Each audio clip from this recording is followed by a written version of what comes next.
Passons tout de suite à l'entretien de la semaine.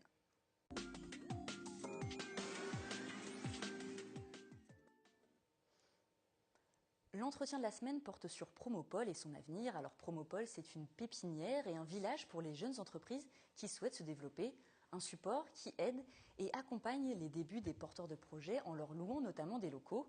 À Saint-Quentin, la pépinière s'est développée sur 4 sites, mais le projet connaît depuis quelques années une perte d'attractivité. C'est pourtant un concept qui continue de séduire de nombreux entrepreneurs. Je vous propose tout d'abord de découvrir ce sujet afin de vous rappeler ce qu'est une pépinière d'entreprise. Des images d'Élodie Moine. Difficile de croire que Promopole va mal et pourtant, entre 2008 et 2012, le taux d'occupation en mètres carrés sur le site de Montigny-le-Bretonneux est passé de 90 à 70%. Avec ses 9000 m² de surface locative répartis sur 4 sites, Montigny, Trappes-Thorez, Trappes-Merisier et Guyancourt, la pépinière compte 120 sociétés en 2014, c'est 11 de moins qu'en 2012. Pourtant, le concept de pépinière est toujours un succès auprès des jeunes entrepreneurs. Intégrer une pépinière était pour nous vraiment quelque chose de très important. Pourquoi ? Parce que pour nous, la pépinière, c'est l'échange, c'est discuter avec les personnes qui sont en charge de cette pépinière pour nous apporter justement un support lorsqu'on en a besoin. Et c'est aussi intégrer, en tout cas pour Promopole, intégrer le bassin de Saint-Quentin en Yvelines, bassin économique qui au niveau de l'Île-de-France est très important. Aude Croquet et Amélie Asfaux sont les directrices de Pop RH. Les deux jeunes femmes ont monté ensemble cette société de conseil en relations humaines il y a 1 an. Après un passage dans la pépinière de Louvciennes, elles ont choisi celle de Promopole à Montigny-le-Bretonneux pour augmenter leur activité. On a la chance de profiter de plusieurs espaces, salles de réunion, des salles un peu plus grandes, suivant le type de public qu'on accueille, et puis tout équipé du matériel, que ce soit des paperboards ou bien rétroprojecteurs, etc. Un soutien technique, des conseils pour se développer économiquement, mais pas seulement. La pépinière permet d'agrandir son réseau et de faire naître de nombreux contacts. Ouais. Donc on va déjeuner. Très bien. Je sais pas si Aude est là. Si, elle est là. Et je pense que ça va être bien d'aller manger. Ouais, avec plaisir.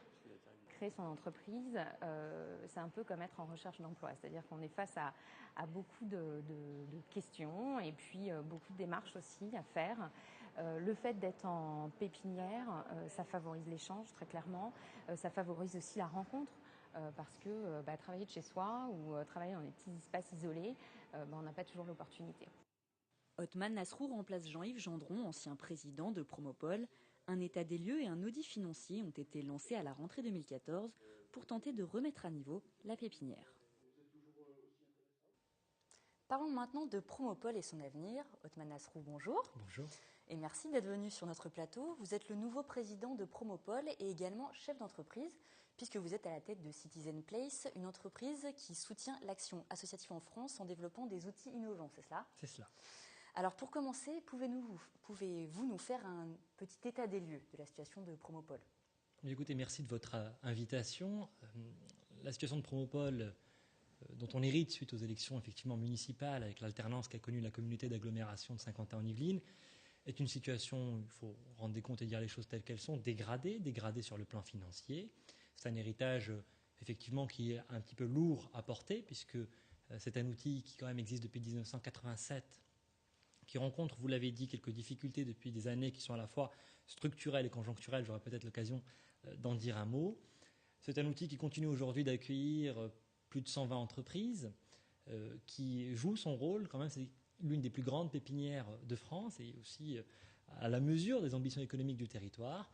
Moi, ce que je souhaite dans la situation que connaît Promopole, cette situation difficile que je vous décris, c'est que ce ne soient pas les chefs d'entreprise qui soient pris en otage de cette situation. Je pense que Promopole peut être sauvé et mérite une stratégie qui soit réellement de remise à niveau à la hauteur des ambitions du territoire, comme je le disais.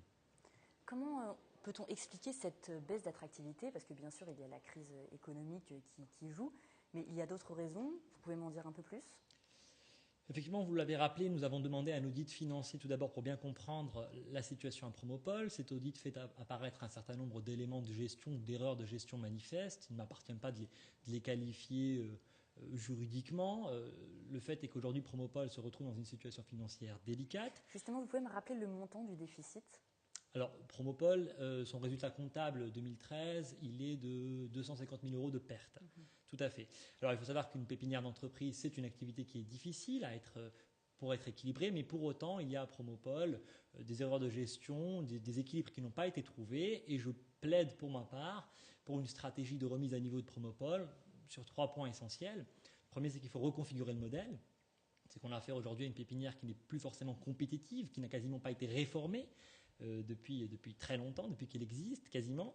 Le deuxième point, c'est qu'il faut s'engager sur une trajectoire financière extrêmement précise, avec une gestion rigoureuse.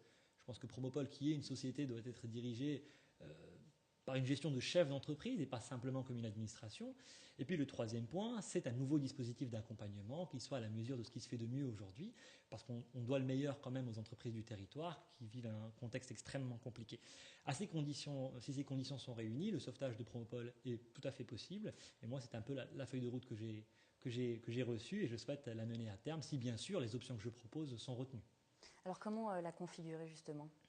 Alors il y a plusieurs points, j'aurai l'occasion d'en présenter le détail dans un document public, parce que je pense que puisqu'il y a de l'argent public, c'est une société d'économie mixte dans laquelle la communauté d'agglomération est actionnaire, il faut aussi rendre des comptes aux citoyens et puis aux chefs d'entreprise, encore une fois, qui ont l'immense mérite de créer des emplois et de faire vivre ce pays. Et je pense qu'il faut les rassurer aussi sur ce qui est fait de cet argent, etc. Donc il y a un ensemble de mesures qu'on va proposer. Il faut remettre à plat le modèle économique, la grille tarifaire. Il y a des reconfigurations à faire sur le foncier, sur l'immobilier, sur les actifs de Promopole. Et puis il y a surtout une gestion extrêmement rigoureuse à avoir. Je crois que ce gâchis d'argent public a assez duré. On est en capacité, avec cette pépinière, de revenir à l'équilibre et d'en faire réellement un outil de meilleure qualité et qui soit réellement à la pointe de ce qui peut se faire. Maintenant, il faut aussi qu'il y ait la volonté politique, bien entendu, que cette stratégie soit retenue. La décision ne m'appartient pas. Je la soumets en tant que président de Promopole et je souhaite qu'elle soit adoptée par les élus en charge de cette question. Vous me le rappeliez justement, la structure est financée aussi par les financements publics. Est-ce que cela a un sens en cette période de crise et de baisse de dotation aux collectivités ? Je crois que ça a un sens. Je crois qu'au contraire, dans la période qu'on connaît, qui est une période très difficile sur le plan économique, l'action publique en termes de développement économique est essentielle. Et je pense notamment à l'action des territoires, et d'un territoire aussi riche, merveilleux, dynamique que celui de Saint-Quentin en Yvelines. Maintenant, ça ne veut pas dire que l'argent public doit combler des fautes de gestion manifestes ou des erreurs qui se sont accumulées au fil des ans, ou encore de mauvaises options stratégiques. Je pense que cet argent public doit être un levier pour permettre à une structure comme Promopole de se redresser avec des engagements extrêmement clairs, avec les meilleures normes de gestion qui puissent se faire en la matière. Je crois qu'on le doit aux chefs d'entreprise qui n'attendent pas de notre part aujourd'hui en tant qu'élus simplement des vœux pieux ou des paroles, mais des actes très forts. Et aujourd'hui, l'arbitrage qui sera rendu donc dans une dizaine de jours, il doit être un arbitrage en faveur du développement économique du territoire. Cette pépinière-là, elle est essentielle et l'argent public là-dessus a tout à fait sa place, à condition, encore une fois, qu'il soit utilisé, et c'est l'engagement qui est le mien, dans les meilleures conditions de gestion. Est-ce que selon vous, ce serait possible de trouver d'autres sources de financement pour Promopole ? Alors, les pépinières d'entreprise, structurellement, ont justement un modèle économique un petit peu compliqué à trouver, c'est ce qu'on disait, et souvent elles font aussi, vous l'avez dit, une activité de village, c'est-à-dire qu'on héberge également des entreprises qui sont plus mûres, qui ont moins besoin de l'aspect accompagnement, souplesse, réactivité et services mutualisés que propose une pépinière, et c'est comme ça qu'une Promopole peut aussi retrouver un équilibre. D'ailleurs, Promopole réalise 1 200 000 euros de chiffre d'affaires tous les ans, qui est en fait l'encaissement des loyers des différentes sociétés qui sont hébergées. Donc des sources de financement qui ne sont pas entièrement publiques, elles existent déjà, et j'ai envie de dire que sur une société comme Promopole, et encore heureux, l'argent public est une part marginale de son financement. Simplement, du fait de la gestion précédente dont on hérite, mais encore une fois, les responsables d'entreprise n'en sont pas comptables, il est important que l'argent public revienne apporter un petit peu le financement qu'il faut pour qu'un redressement réel et tout à fait faisable puisse se faire. Justement, est-ce que les pépinières d'entreprise, vous, en tant que chef d'entreprise, est-ce que vous pensez que c'est encore attractif ? Est-ce que ça marche toujours pour les jeunes entrepreneurs ? Est-ce qu'ils sont toujours décidés à aller vers ce concept ? Je pense que c'est un concept essentiel. Je crois qu'il n'y a rien de plus compliqué peut-être que de créer une entreprise. De zéro, si j'ose dire. C'est une aventure incroyable, mais ô combien difficile. Dans un pays où il peut aussi y avoir une inertie, une crainte du changement, notamment dans le contexte qu'on vit. Et les chefs d'entreprise que je vois au quotidien, notamment à Promopole, ont besoin réellement de cette réactivité, on en parlait dans le reportage, de ce dispositif d'accompagnement, de cette souplesse qui leur permet de grandir au fur et à mesure de leur activité, y compris sur la surface qu'elles occupent. Je crois que c'est essentiel.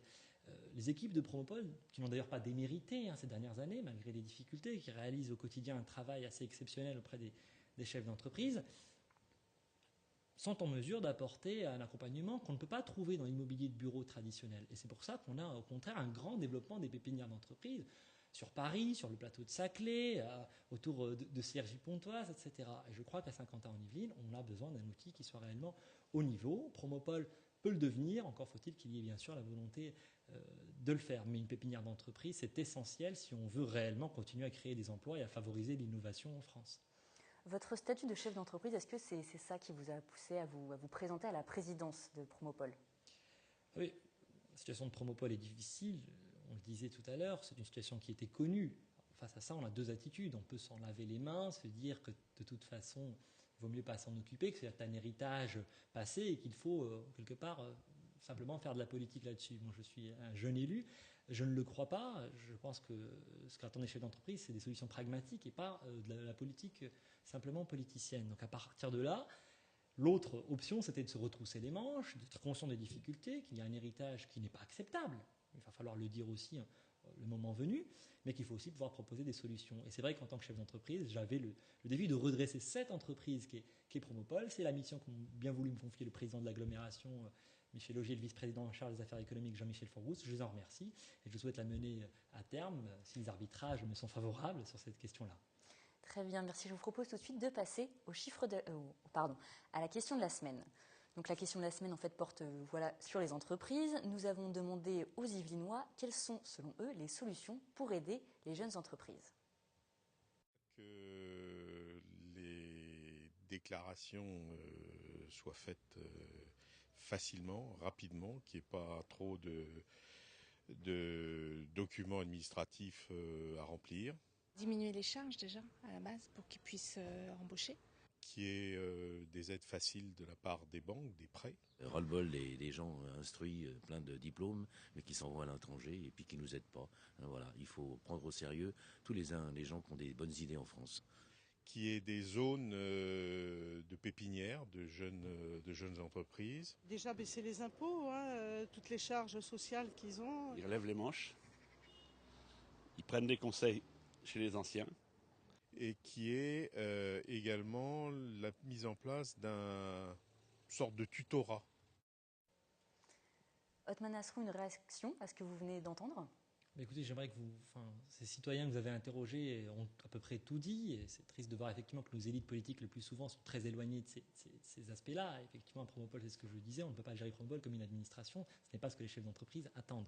Donc là, je crois que tout est dit. Je crois que réellement là-dessus, que ce soit sur la baisse des charges pour les entreprises, que ce soit sur les dispositifs d'accompagnement, que ce soit sur les expérimentations qu'on peut imaginer, je crois que sur le financement des entreprises, et là aussi on a d'autres outils très intéressants, la maison de l'entreprise avec le fonds Initiative Saint-Quentin en Yvelines, tout est dit, maintenant il n'y a plus qu'à le faire. Et je crois que réellement, nous, en tout cas, nouvelle majorité à la comité d'agglomération, on a attendu sur des actes.